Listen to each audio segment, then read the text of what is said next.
장례식장은 무겁고 칙칙한 공기로 가득했다. 검은 옷을 입은 사람들이 고개를 숙인 채 조용히 서 있었다. 흐느끼는 소리조차 들리지 않는 깊은 침묵만이 공간을 채웠다. 모두가 슬픔에 잠겨 고인이 된 지영에게 마지막 인사를 건네는 듯했다. 그때 갑자기 굳게 닫혀있던 관 뚜껑이 열리는 소리가 났다. 삐걱거리는 소리가 정적을 깨고 울려 퍼지자 모두의 시선이 일제히 한 곳으로 향했다. 그곳에는 낡은 작업복 차림의 한 남자가 서 있었다. 그는 거친 숨을 몰아쉬며 관을 붙잡고 있었다. 그의 얼굴은 땀과 먼지로 얼룩져 있었지만 두 눈은 어떤 확신에 찬 빛으로 번뜩였다. 남자는 모두가 들을 수 있도록 큰 소리로 외쳤다. 그녀는 죽지 않았어. 그 한마디에 장례식장은 술렁이기 시작했다. 사람들은 놀란 눈으로 남자를 바라보았다. 웅성거리는 소리가 커지는 가운데 한 중년 남성이 앞으로 나섰다. 그는 얇은 테 안경을 쓰고 있었고 깔끔한 정장 차림이었다. 그의 얼굴에는 경멸과 비웃음이 뒤섞여 있었다. 그는 바로 이 장례식의 상주이자 관을 연 남자의 삼촌이었다. 이 미친 청소부 같으니라고 이제 그만 지옥으로 가. 삼촌은 차갑게 쏘아붙였다. 그의 목소리에는 분노와 함께 깊은 조롱이 배어 있었다. 그는 남자를 향해 손가락질하며 사람들 앞에서 그를 모욕했다. 하지만 남자는 삼촌의 말을 들은 척도 하지 않았다. 그의 시선은 오직 관 속에 누워있는 지영에게 고정되어 있었다. 남자는 천천히 관 속으로 몸을 기울였다. 그리고는 조심스럽게 지영의 손목을 잡았다. 싸늘하게 식어있는 피부 위로 손가락을 가져다 댄 순간 아주 미세한 떨림이 그의 손끝에 전해졌다. 거의 느껴지지 않을 정도의 약한 맥박이었다. 하지만 그에게는 충분했다. 남자의 얼굴에는 알 수 없는 평온함이 스쳤다. 슬픔도 분노도 아닌 묘한 안도감과 결의가 뒤섞인 표정이었다. 그는 다시 몸을 일으켜 세우며 나지막이 말했다.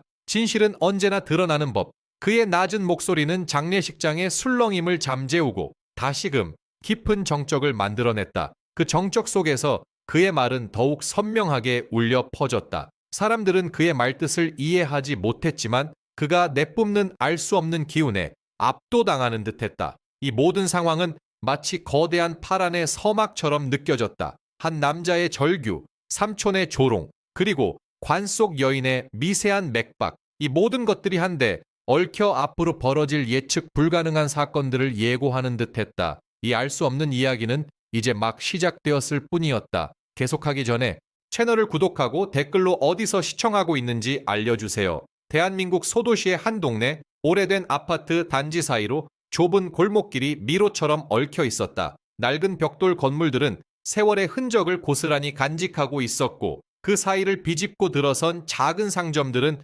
저마다의 이야기를 품고 있었다. 이곳은 민준이 태어나고 자란 곳이자 그의 삶의 터전이었다. 그는 이 동네의 청소부로 새벽부터 밤늦게까지 빗자루와 쓰레기통을 들고 골목골목을 누볐다. 그의 하루는 동이 트기 전 시작되어 밤하늘에 별이 총총 박힐 때까지 이어졌다. 민준의 일상은 단순했지만 성실했다. 그는 매일 똑같은 시간에 일어나 똑같은 길을 쓸고 닦았다. 그의 손길이 닿는 곳마다 깨끗해졌고 그의 발자국이 스쳐간 자리에는 늘 정돈된 질서가 남았다. 사람들은 그를 묵묵한 민준 씨라고 불렀다. 그는 말이 없고 표정 변화도 크지 않았지만 그의 눈빛은 언제나 따뜻했다. 그는 동네 주민들의 사소한 일상까지 꿰뚫고 있었다. 누가 언제 출근하고 퇴근하는지, 어느 집에서 아침마다 구수한 된장찌개 냄새가 나는지, 어떤 아이가 학교 가는 길에 늘 돌멩이를 차면서 가는지까지. 그는 그들의 기쁨과 슬픔을 어깨너머로 지켜보며 조용히 공감했다.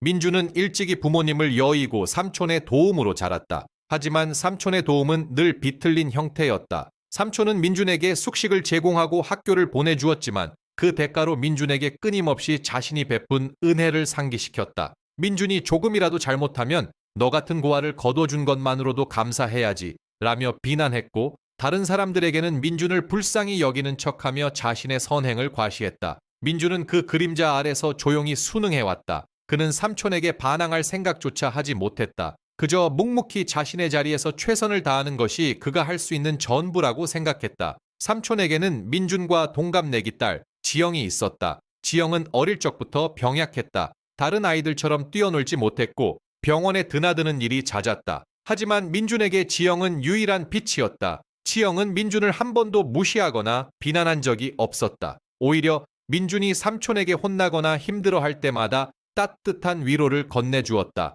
둘은 남매처럼 자랐고 민준은 지영을 지키기 위해 헌신했다. 지영이 힘들어할 때면 늘 곁을 지켰고 병원에 입원하면 밤새 병실을 지켰다. 민준에게 지영은 가족 이상의 의미였다. 지영의 병세가 점점 악화되면서 삼촌의 태도는 더욱 이중적이 되었다. 겉으로는 지영을 걱정하고 위하는 척했지만 민준의 눈에는 그 속에서 다른 계산을 하고 있는 작은 균열들이 보였다. 삼촌은 지영의 병원비를 걱정하는 척하면서도 값비싼 외제차를 바꾸거나 명품 옷을 사는데 돈을 썼다. 민준은 이런 삼촌의 모습을 보며 마음 한구석이 불편했지만 애써 외면했다. 삼촌은 어쨌든 지영의 아버지였고 민준에게는 은인이었다. 그가 지영을 해칠 리 없다고 스스로를 다독였다. 하지만 민준의 마음속에는 알 수 없는 불안감이 조금씩 싹트고 있었다. 그는 자신이 모르는 어떤 일이 벌어지고 있는 것은 아닐까 하는 막연한 두려움을 떨칠 수 없었다.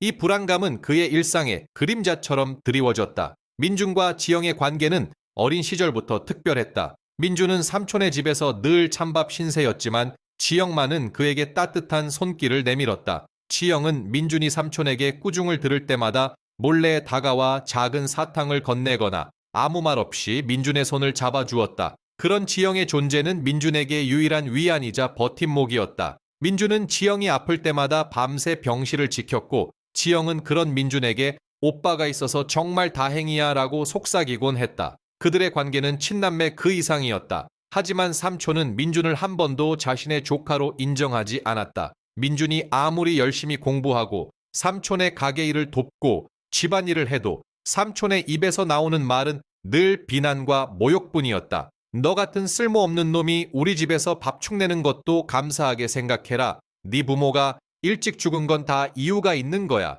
지영이 아픈 것도 다 너 때문이야. 재수 없는 놈. 이런 말들은 민준의 마음에 깊은 상처를 남겼다. 민준은 그저 고개를 숙이고 묵묵히 모든 비난을 감수했다. 그는 삼촌에게 반항할 용기가 없었고 지영에게까지 피해가 갈까봐 두려웠다. 지영의 병원비는 갈수록 늘어났다. 삼촌은 지영의 병원비를 핑계로 민준에게 끊임없이 돈을 요구했다. 민준은 청소일을 더 많이 해서 돈을 벌었다. 새벽에는 아파트 단지를 청소하고 낮에는 식당에서 설거지를 했으며 밤에는 대리운전을 하기도 했다. 그는 몸이 부서져라 일하며 삼촌에게 돈을 가져다 주었다. 하지만 삼촌은 그 돈을 지영의 병원비에 전부 사용하지 않는 듯했다. 민준은 삼촌이 새로 산 값비싼 양복이나 고급 시계를 보며 의심을 품었지만 차마 입 밖으로 꺼내지는 못했다. 삼촌은 늘 이게 다 지영이 병원비 때문에 생긴 빚을 갚으려고 하는 일이다 라고 변명했지만 민준의 눈에는 그 말이 거짓처럼 들렸다.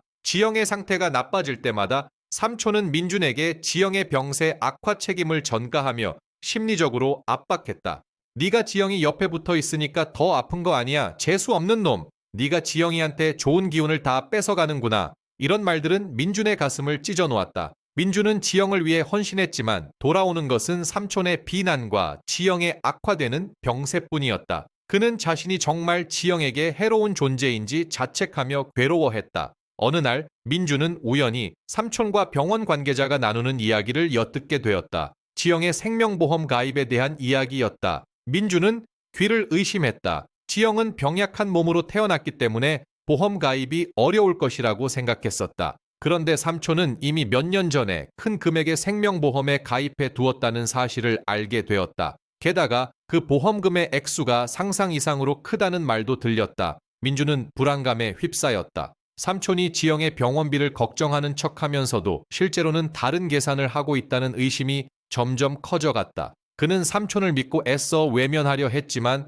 마음속 깊이 자리 잡은 불안은 좀처럼 사라지지 않았다. 이러한 사건들이 쌓여 민준의 내면에는 깊은 상처와 불신이 자리 잡게 되었다. 삼촌의 이중적인 면모가 서서히 드러나면서 민준은 지영의 죽음이 단순한 사고가 아닐 수 있다는 불길한 의심을 품기 시작했다. 그는 삼촌의 행동 하나하나를 다시 되짚어 모았고 과거의 기억들이 퍼즐 조각처럼 맞춰지기 시작했다. 민준은 자신이 믿고 의지했던 삼촌이 사실은 탐욕스러운 괴물일지도 모른다는 생각에 몸서리쳤다. 그의 마음속에는 지영의 죽음에 대한 진실을 밝혀야 한다는 강한 의지가 싹트기 시작했다. 지영의 병세는 점점 더 나빠졌다. 병실에 누워있는 지영의 얼굴은 창백했고 가느다란 숨소리만이 그녀가 살아있음을 알렸다. 삼촌은 이런 지영의 병원비를 빌미로 민준에게 더욱 무리한 요구를 했다. 민준은 새벽부터 밤늦게까지 온몸이 부서져라 일했다. 청소부 일 외에도 온갖 자비를 도맡아 하며 돈을 벌었다.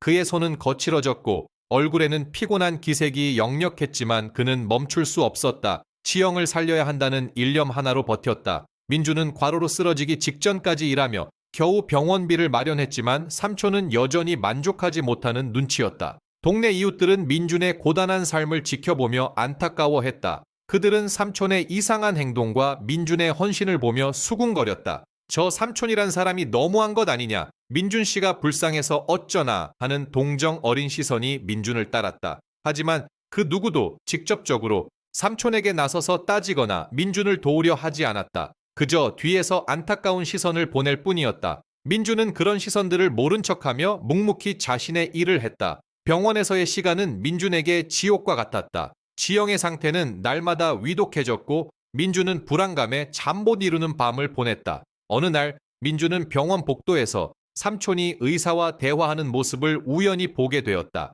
삼촌은 의사에게 평소와 다르게 비정상적으로 서둘러 지영의 사망 판정을 내리도록 종용하는 듯한 모습을 보였다. 삼촌의 얼굴에는 슬픔보다는 초조함이 더 많이 서려 있었다. 의사는 난감한 표정으로 삼촌의 말을 듣고 있었고 민준은 그 모습을 보며 온몸에 소름이 돋았다. 불길한 예감이 민준의 심장을 강하게 옥죄어 왔다. 그의 머릿속은 복잡해졌다. 삼촌이 왜 저렇게 서두르는 걸까? 마치 지영이 죽기를 바라는 것 같은 태도였다. 늦가을 병원 밖은 차가운 바람이 불고 있었다. 텅 빈 도시의 소음과 짙은 안개가 민준의 불안한 심리를 더욱 고조시켰다. 그는 병원 벤치에 앉아 깊은 생각에 잠겼다. 과거의 모든 일들이 주마등처럼 스쳐 지나갔다. 삼촌의 모욕적인 말들, 돈에 대한 집착, 그리고 지영의 생명보험 이야기까지 이 모든 것들이 하나의 큰 그림을 이루는 듯했다. 민준은 지영의 죽음이 단순한 병사가 아니라는 확신에 가까운 의심을 품게 되었다.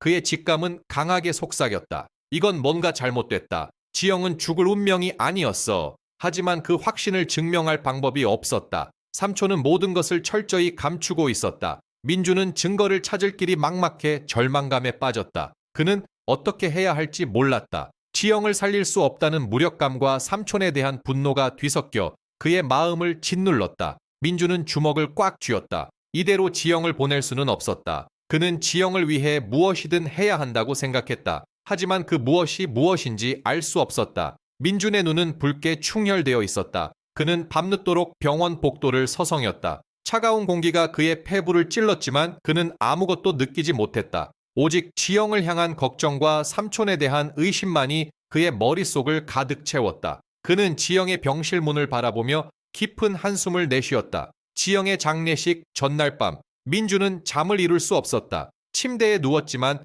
눈은 말똥말똥했다. 천장을 응시하는 그의 머릿속은 복잡한 생각들로 가득했다. 삼촌의 행동 하나하나가 마치 퍼즐 조각처럼 맞춰지기 시작했다. 지영의 갑작스러운 죽음, 삼촌의 이상한 태도, 그리고 과거의 모든 일들이 하나의 큰 그림을 그리고 있었다. 그는 삼촌이 지영의 생명보험에 가입했던 사실을 떠올렸다. 그 보험금의 액수가 엄청났다는 이야기를 들었을 때의 불안감이 다시금 민준을 덮쳤다. 민준은 조심스럽게 삼촌의 방으로 향했다. 삼촌은 이미 깊은 잠에 빠져 코를 골고 있었다. 민준은 삼촌의 책상 서랍을 열었다. 혹시나 하는 마음에 뒤적거리던 민준의 손에 낡은 서류철이 잡혔다. 그 안에는 지영의 생명보험 계약서가 있었다. 그리고 그 옆에는 삼촌의 엄청난 빚 문서들이 함께 놓여 있었다. 사채업자들에게 보낸 독촉장, 은행 대출 서류들. 민준은 서류들을 보며 심장이 쿵 내려앉는 것을 느꼈다. 삼촌은 빚더미에 앉아 있었고 그 빚을 갚기 위해 지영의 생명보험금을 노리고 있었다는 사실이 명확해지는 순간이었다. 그때 민준의 시선이 지영의 물건들이 담긴 상자로 향했다. 지영의 병실에서 몰래 가져온 것이었다. 상자 안에는 지영이 아끼던 작은 인형이 있었다. 민준은 그 인형을 들어 올렸다. 그리고 인형의 주머니에서 얇은 수첩 하나를 발견했다. 지영의 일기장이었다. 민준은 조심스럽게 일기장을 펼쳤다. 지영의 가늘고 힘없는 글씨들이 빼곡하게 채워져 있었다. 일기장 속에는 지영이 얼마나 힘들었는지, 삼촌의 강압적인 태도에 얼마나 지쳐 있었는지가 고스란히 담겨 있었다. 삼촌이 자꾸 약을 바꿔 먹으라고 해. 그러면 아프지 않을 거라고. 민준 오빠한테 미안해. 오빠는 나 때문에 너무 힘들어 하는데. 일기장 마지막 페이지에는 민준에게 보내는 애틋한 메시지가 적혀 있었다. 그리고 그 메시지 끝에는 작은 인형 안에 숨겨둔 USB에 대한 언급이 있었다. 민준은 인형을 다시 뒤져 USB를 찾아냈다. 불안한 마음으로 노트북에 USB를 꽂았다.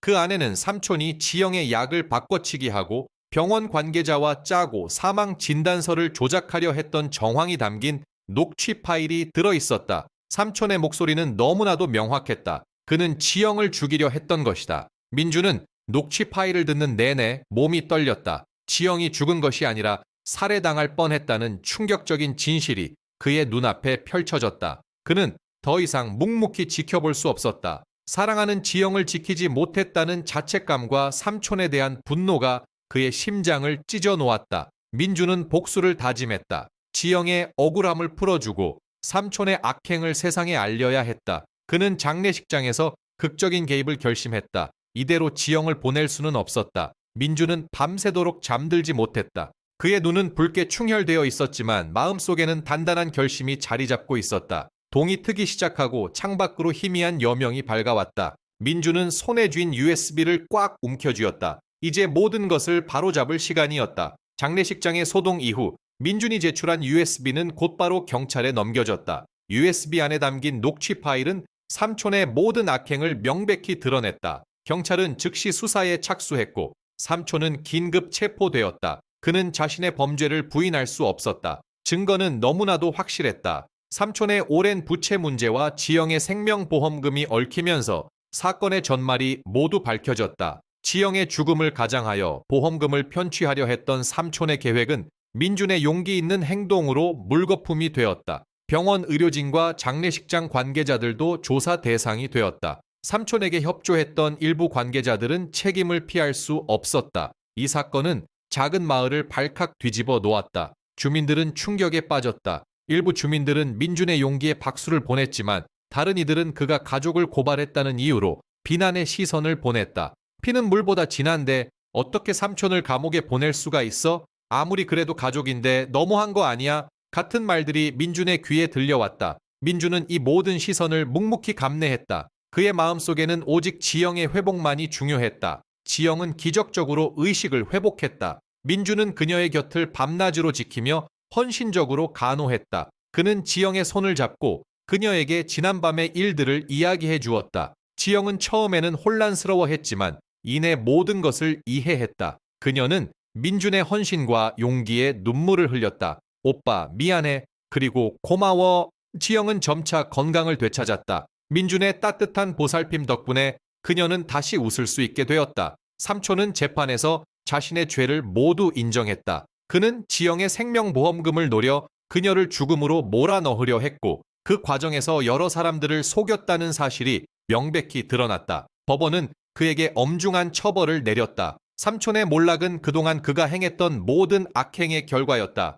법정에서 그의 얼굴에는 더 이상 오만함이나 비웃음은 없었다. 깊은 후회와 절망만이 가득했다. 정의가 실현되는 순간이었다. 시간이 흘러 모든 것이 제자리를 찾아갔다. 민주는 다시 청소부 일을 시작했다. 그는 여전히 새벽부터 밤늦게까지 일했지만 이제 그의 일상에는 평화와 안정이 찾아왔다. 더 이상 삼촌의 그늘에 갇혀 있지 않았다. 지영은 퇴원 후 민준과 함께 살게 되었다. 그녀는 건강을 완전히 회복했고 새로운 삶을 시작했다. 그녀는 그림을 그리는 것을 좋아했고 민준은 그녀에게 작은 작업실을 마련해 주었다. 지영의 그림은 밝고 희망적인 색채로 가득했다. 어느 맑은 가을날 민준과 지영은 예전처럼 동네를 거닐었다. 단풍이 곱게 물든 가로수길을 따라 걸으며 두 사람은 소소한 이야기를 나누었다. 민준은 이제 더 이상 그림자 속의 존재가 아니었다. 그는 자신과 소중한 사람을 지켜낸 용감한 인물로 성장했다. 그의 얼굴에는 고요하고 따뜻한 미소가 번졌다. 지영은 민준의 손을 꼭 잡았다. 그녀의 눈빛에는 민준에 대한 깊은 신뢰와 사랑이 담겨 있었다. 민준은 문득 하늘을 올려다 보았다. 높은 하늘에는 구름 한 점 없었다. 그는 나지막이 중얼거렸다. 어둠 속에서도 빛은 언제나 존재한다. 그의 목소리는 바람에 실려 멀리 퍼져나갔다. 과거의 상처는 아물었고 그들은 새로운 희망을 향해 나아가고 있었다. 민주는 이제 그 누구보다도 강하고 단단한 사람이 되어 있었다. 그의 삶은 단순하지만 그 안에는 진정한 가치와 행복이 가득했다.